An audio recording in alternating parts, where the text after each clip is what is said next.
My name is Midshipman Justiniano Eroy. Rule number 10. Traffic separation scam. A. These rules apply to traffic separation scheme adopted by the organization and does not relieve by any vessels or her obligation under any other rule.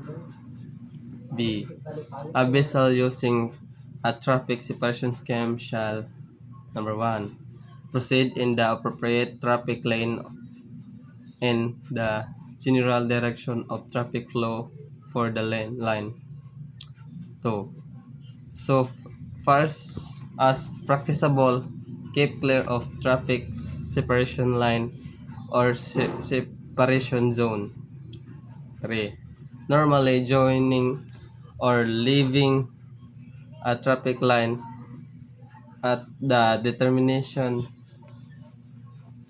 of the line, but when joining or leaving from either side shall do so at a small an angle to the general direction of traffic flow as practicable. C. A vessel shall, so far as practicable, avoid crossing traffic lines, but it obliged to do so shall cross on heading as nearly as possible at right angle to the general direction traffic flow. D. 1. A vessel shall not use in as ensure traffic zone when she can safely use appropriate traffic lane within adjacent traffic separation scheme. However, vessel of less than 20 meters in length, sailing vessels and vessels engaged in fishing may use inshore traffic zone. 2. Notwithstanding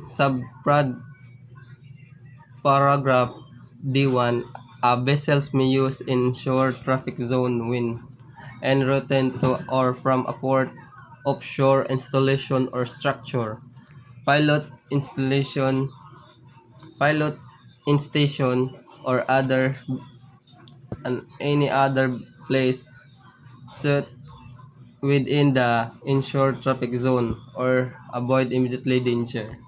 A.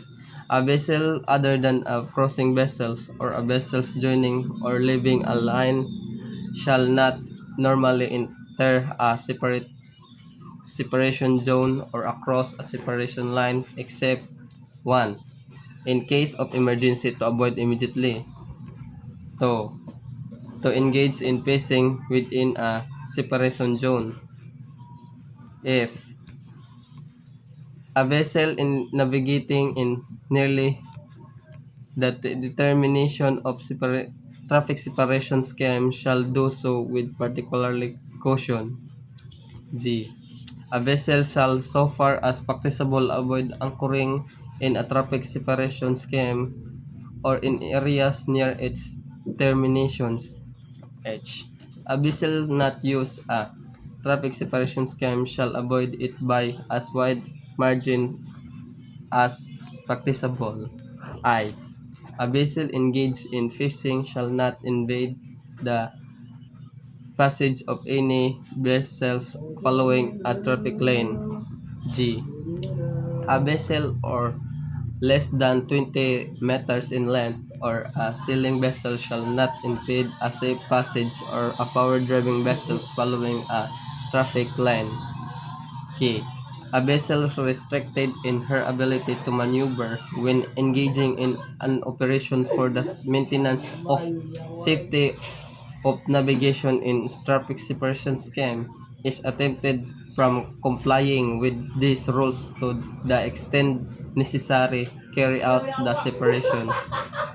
L.